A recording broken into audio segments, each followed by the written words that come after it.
the door slammed in my face, the sound echoing down the quiet street of the gated community. Jasmine, my eldest daughter, had just shut me out without a shred of compassion. I walked to the second house, the home of Marcus, my middle child. He opened the door just a crack, handed me a crumpled $100 bill, and pushed me away clumsily while muttering something about his professional reputation. 2 children, 2 rejections, 2 direct stabs to the heart of a mother who had given everything for them. But when I knocked on the third door, the humblest one, furthest from the wealthy neighborhoods, something was different.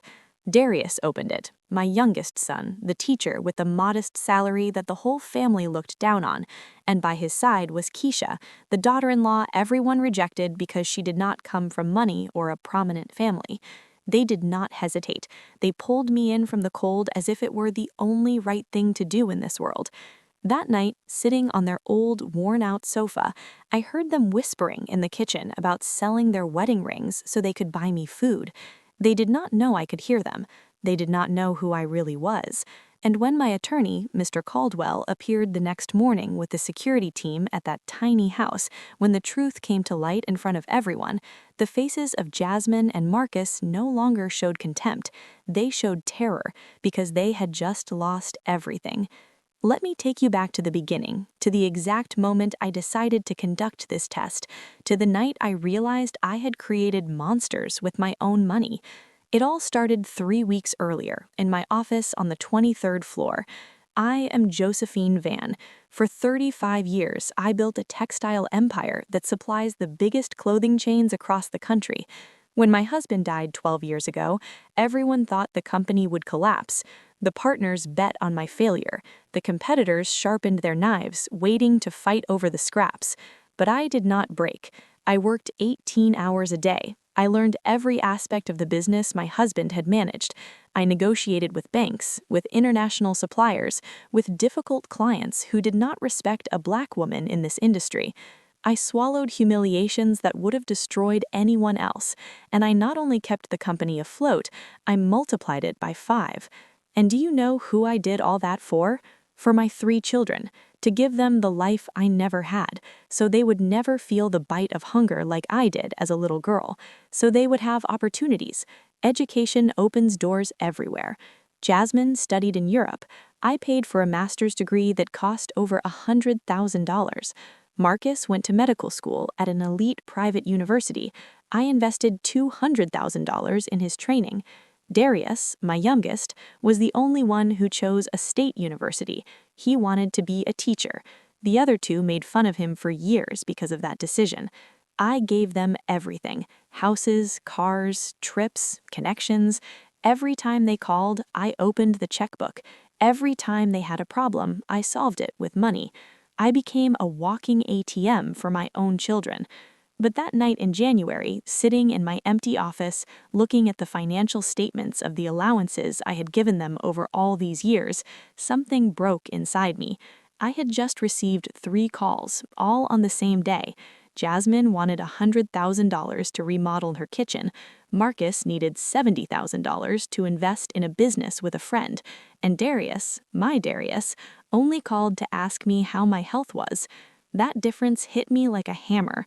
2 children who only called when they needed money, and 1 child who called just to hear from me.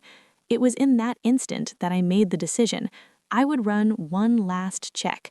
I would disappear. I would pretend to be bankrupt on the street with nothing, and I would knock on their doors asking for shelter. I wanted to see who would open up, who would be ashamed, who would remember that before being their source of money, I am their mother. I asked Mr. Caldwell, my trusted lawyer, to keep the secret. He tried to dissuade me. He told me it was too hard, too risky for a 61-year-old woman, but I had already decided. I needed to know the truth. I needed to see their naked hearts without the costume that money allowed them to wear.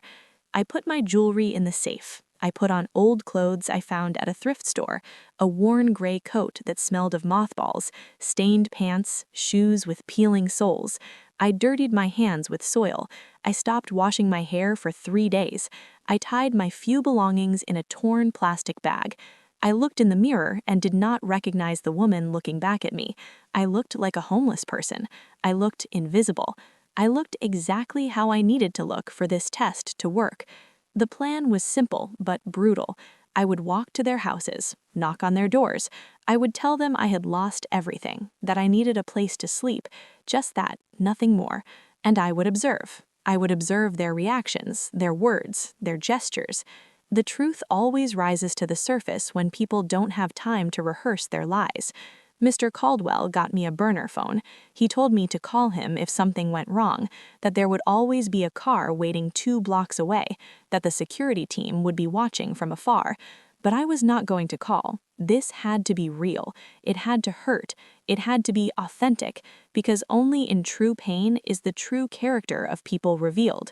The first night I left my penthouse, I left behind the heat, the silk sheets, the panoramic view of the lit-up city.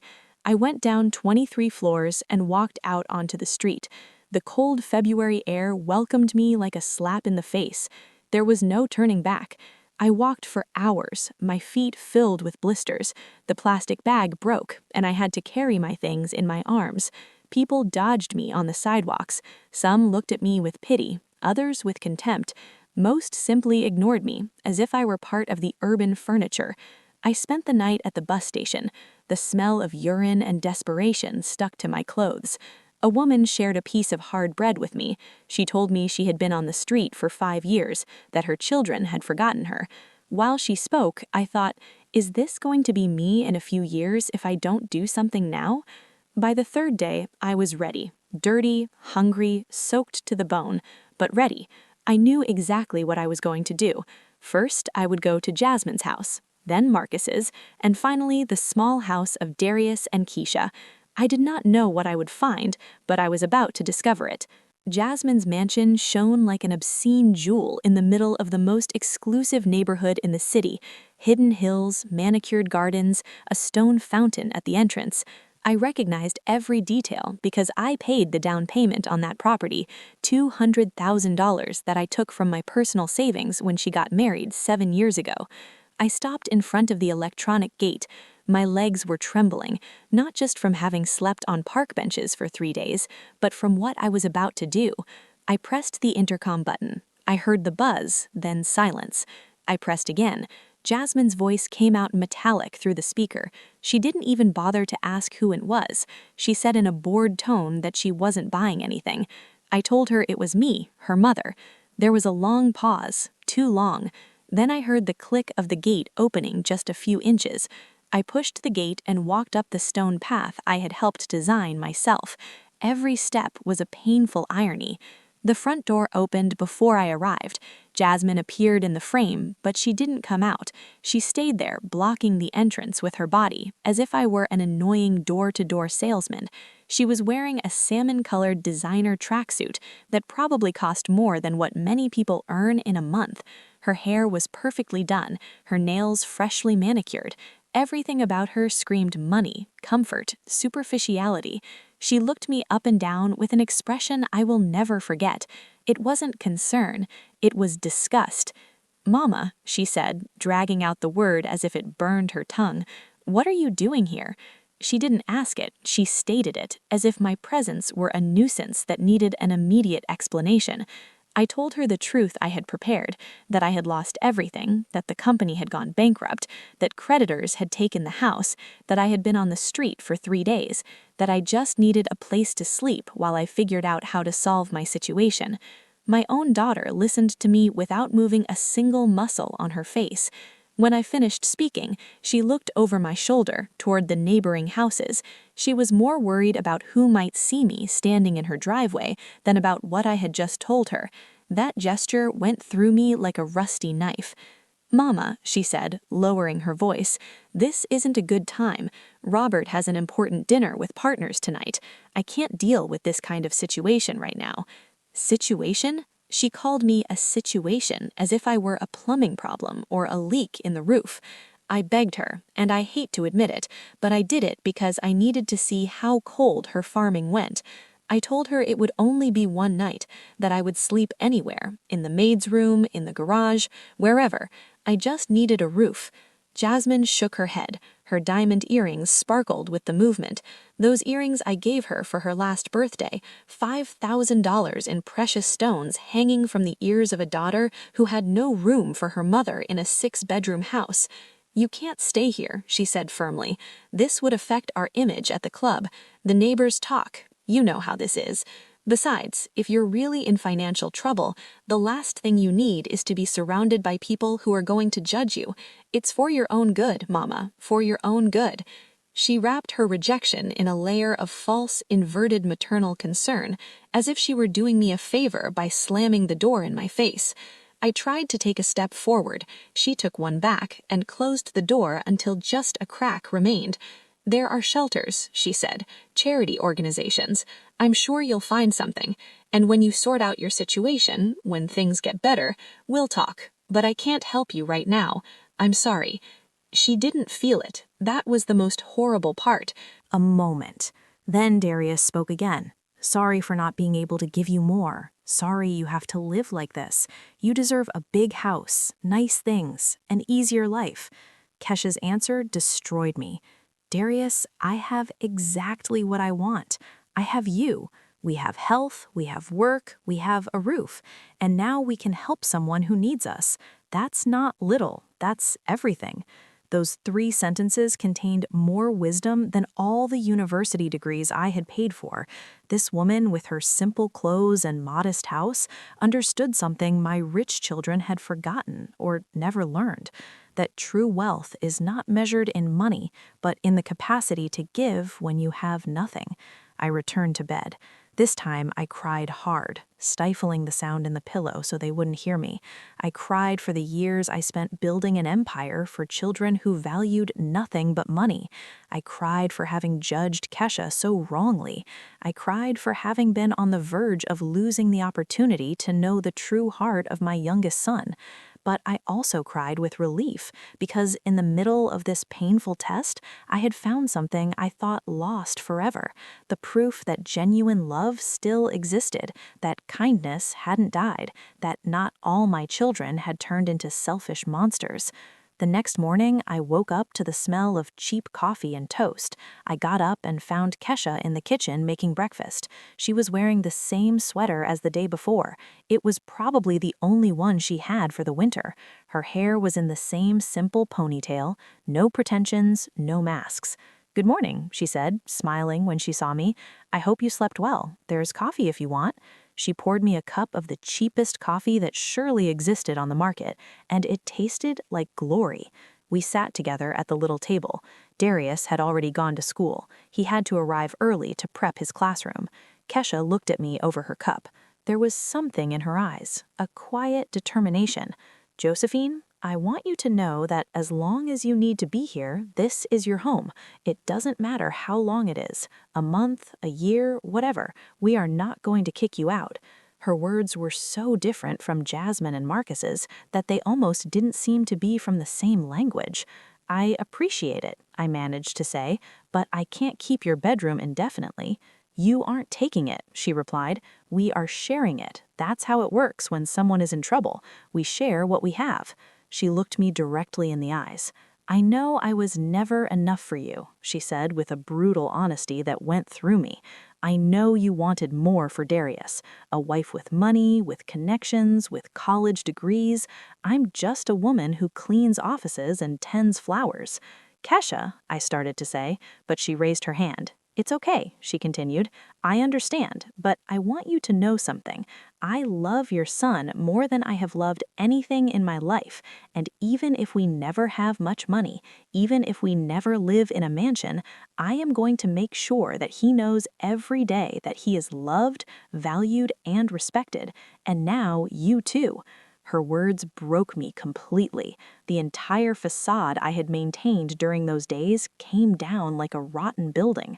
I started to cry right there at that tiny table, drinking cheap coffee in a chipped mug. I cried like I hadn't cried in decades. Kesha got up and hugged me. She said nothing. She didn't try to console me with empty words. She simply held me while I fell apart. Her sweater absorbed my tears, and she let me feel everything I needed to feel. When I could finally speak, I told her the truth. You were right. I never thought you were enough. I looked at you and saw poverty. I saw limitations. I saw everything you weren't instead of seeing everything you are, and I was so deeply wrong that I am ashamed." Kesha cleared her throat and looked at me with those brown eyes full of a maturity I didn't have despite my 61 years.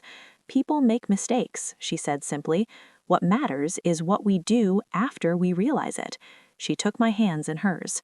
They were rough from work. Her nails were short, unpolished, with traces of soil underneath from having been in the garden.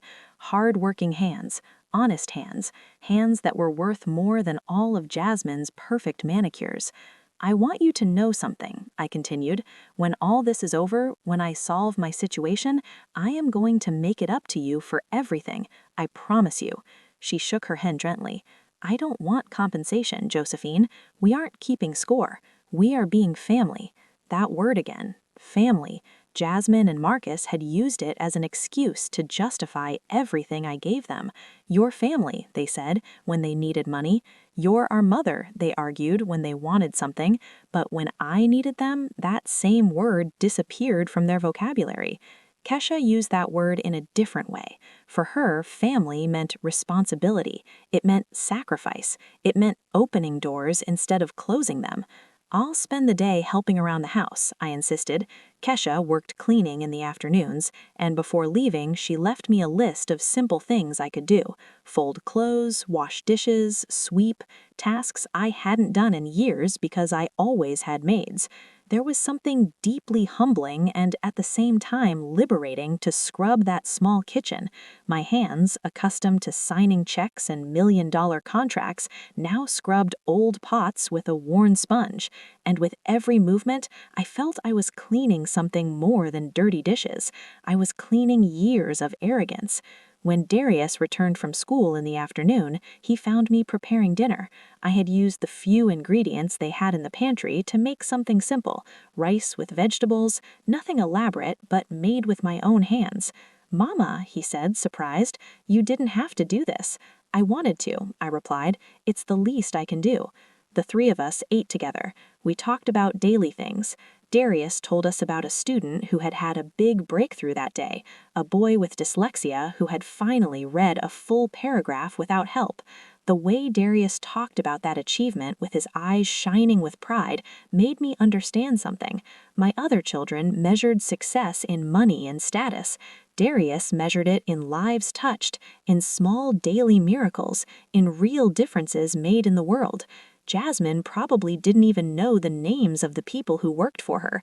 Marcus saw his patients as cases, as sources of income, but Darius knew the full stories of his students. He knew which kids arrived without breakfast, which ones lived in complicated homes, who needed an adult to believe in them, and he did it on a salary that barely covered rent, without complaining, without asking for recognition, simply because he believed it was the right thing to do. That night, after they insisted again that I take the bed, I lay awake staring at the ceiling of that small room. Tomorrow, Mr. Caldwell would come. Tomorrow, the truth would come to light. Tomorrow, this test I had started with so much rage and determination would end. But now, lying in the bed of this couple who had given me everything without asking for anything, I felt something different from rage. I felt deep shame. Shame for having doubted Darius, for having compared him for years to his siblings unfairly, for having thought that choosing to be a teacher was wasting his potential. Darius was the only one of my children who fulfilled the true purpose of the education I paid for. It wasn't to accumulate wealth, it was to become a better human being, and he was the only one who achieved it. I also felt shame regarding Kesha. For every time I subtly excluded her from family conversations, for every time I mentioned the wives of other successful men, pointing out what Darius could have had, for every look of disappointment I didn't know how to hide completely. Kesha felt every one of those small cruelties, yet when I knocked on her door, desperate and broken, she received me with open arms. I heard their voices in the living room. They were still awake. I got up silently and approached the door, not to spy this time, but because I needed to better understand these two people who had shown me more humanity than anyone in years. "Do you think your mom is going to be okay?" Kesha asked. Her voice sounded worried. "I don't know," Darius replied. "I've never seen her like this, so lost, so vulnerable." "Tomorrow, I'm going early to the pawn shop," Kesha said before getting ready for bed. "With what they give us for the rings, we can buy her nutritious food. She looks very thin." They were still talking about the rings. They really were going to do it. They were going to sell the only valuable things they had. "There's something I don't understand," Darius said after a silence. "How could your mama, with all her business knowledge, lose everything so fast? She was brilliant, careful. It doesn't make sense." Kesha took a moment before answering. "Smart people make mistakes too," she said finally. "Or maybe she trusted the wrong people." "I don't know," Darius said. "What matters is that she's here and we're going to help her." "I'm scared," he admitted, "scared of not being able to take care of her like she took care of me. She gave me everything, education, opportunities, and I can only offer her an old sofa and simple food." "Darius," Kesha said firmly, "you are giving her the only thing that really matters. You are giving her love that is worth more than any mansion or bank account." "Not for her," Darius replied with sadness. "Her whole life has been about material success, about building empires. What is she going to think of me now, seeing me in this small house without being able to give her anything she deserves?" "Maybe," Kesha said thoughtfully, "she needed to see that success is not measured in square footage or bank accounts. It is measured in who is there when everything else falls apart." Her words floated in the air. She was right, completely right. This test I had designed to evaluate my children was also evaluating me. It was showing me all the ways I had failed. Is the right one, about proving you aren't the failure of a son they always insinuated you were. Keisha took his hand. "I'm going to be with you," she told him, "whatever happens." The minutes felt eternal. Mr. Caldwell reviewed documents. The security men waited in silence. Darius and Keisha sat together on the sofa with hands intertwined, and I stood by the window watching the street, waiting to see the expensive cars of my other children appear. At 10:05 a.m., Jasmine arrived. Her white Mercedes shone obscenely on that street full of modest cars. She parked and got out wearing huge sunglasses and a cream-colored coat that probably cost more than Darius's monthly rent. 2 minutes later, Marcus arrived. His gray BMW stopped behind Jasmine's Mercedes. He got out, looking at his expensive watch, clearly annoyed at having to be there. They met on the sidewalk in front of Darius's house. I watched them talk. Jasmine pointed at the house with evident contempt. Marcus shrugged. Neither seemed happy to be there. They walked together toward the door. I could hear their voices before they knocked. "Why would Mama's lawyer come here?" Jasmine asked with obvious disgust. "To Darius's house? This is ridiculous." "I have no idea," Marcus replied, "but let's make it quick. I have a surgery at 1 p.m. They knocked on the door. Darius looked at me with panic in his eyes. I nodded. He breathed deep and opened it. The expression on Jasmine and Marcus's faces upon seeing Darius was barely concealed annoyance. "What are you doing here?" Jasmine asked, as if Darius were an intruder in his own home. "I live here," Darius replied with a trembling voice. "It's my house." Jasmine entered without waiting for an invitation, Marcus behind her. Their eyes scanned the small living room with poorly hidden contempt. They saw Mr. Caldwell in his expensive suit. They saw the security men. They saw the documents scattered on the table. And then they saw me. Jasmine froze. "Mama," she exclaimed, "what are you doing here?" She turned to Mr. Caldwell. "You told us you had information about our mother's situation, not that she would be here." "Oh, she is definitely here," said Mr. Caldwell with a tone I had never heard from him before. Cold, professional, devastating. Marcus looked me up and down. I was still wearing Keisha's borrowed clothes. My hair wasn't professionally done. I still looked poor. "Did you get money to come all the way here?" he asked with that condescending tone he surely used with indigent patience. "I didn't need money," I replied. "I was already here since last night, since I knocked on your doors asking for shelter." The silence that followed was absolute. I watched their minds processing the information, how the pieces started to fit. "First, I knocked on your door, Jasmine," I continued.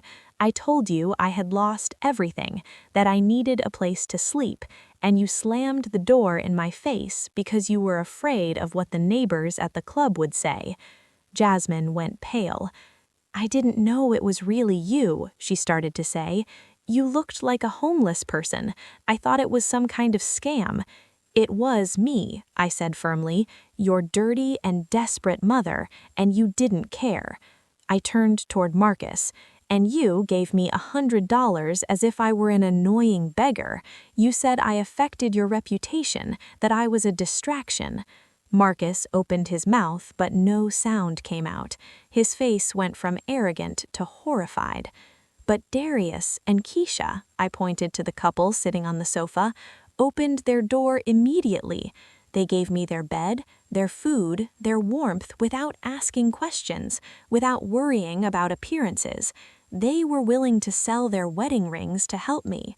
Jasmine finally found her voice. "This was a trap," she accused. "You set a trap for us." "I gave you a test," I corrected. "A test you failed spectacularly." Mr. Caldwell intervened. "Allow me to clarify your mother's financial situation." He took out the documents and put them on the table. "Josephine is not bankrupt. She lost nothing. Her companies continue to operate with record profits. Her accounts are intact. Her net worth is currently approximately $60 million. The figure floated in the air like a bomb. Jasmine and Marcus stared at the documents without being able to fully process what they were seeing. "All this was an act," Mr. Caldwell continued. "Your mother pretended to lose everything to see how you would react, to see who would love her without money, who would worry about her well-being over their personal image." Jasmine let herself fall into a chair. Her face was white as paper. Marcus remained standing, rigid as if in shock. Darius got up from the sofa. His voice shook when he spoke. "You have treated me like a failure for years, as if choosing to be a teacher were a shame for the family, as if Keisha wasn't enough because she didn't have money or a prominent name. You looked at me with pity, with contempt." Jasmine tried to interrupt, but Darius raised his hand. "No, now it's my turn to speak. For years I heard your hurtful comments. I heard how you made fun of my salary. I heard how you compared your houses, your cars, your lives with mine, as if I had failed at something fundamental." Tears were running down Darius's face, but his voice became stronger. "And when Mama appeared at my door, dirty and scared, I didn't hesitate a single second, because that's how I was raised, to love without conditions, to help without asking. And you had the same upbringing, the same parents, the same lessons, but you chose something different." Keisha stood up beside him. Her voice was calm but firm. "You hated me. I know, because I wasn't good enough for your brother, because I cleaned offices and didn't have college degrees. But when your mother needed help and you rejected her, we took her in, and we would do it again." Jasmine finally reacted. She started to cry, not silently but with loud, dramatic sobs. "I'm sorry," she screamed. "I didn't know it was really you. If I had known it was really you, Mama." "That is precisely the point," I said with a hard voice. "I had to be a stranger for you to treat me like that.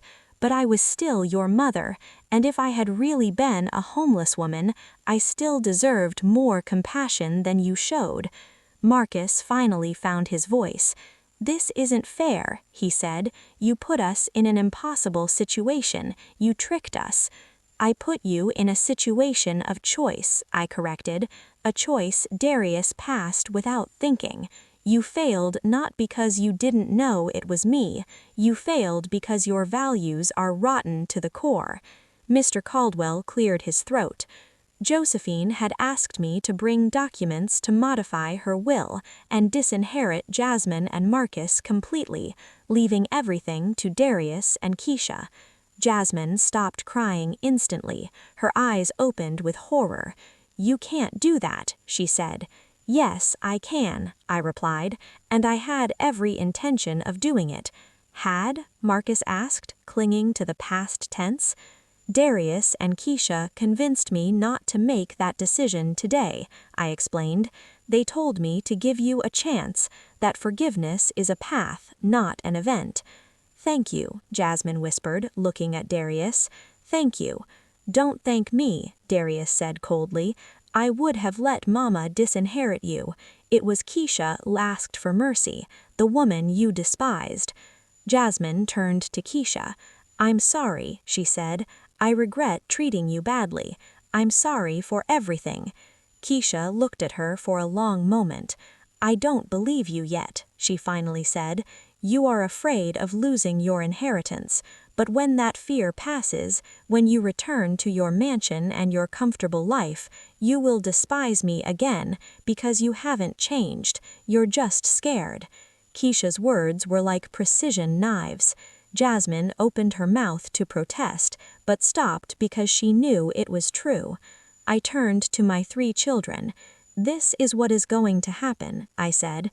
"I am not going to change my will today, but I am not going to keep being your personal bank either. Allowances are over. Financial bailouts are over. If you want my money when I die, first you're going to have to earn a real relationship with me." "What does that mean?" Marcus asked.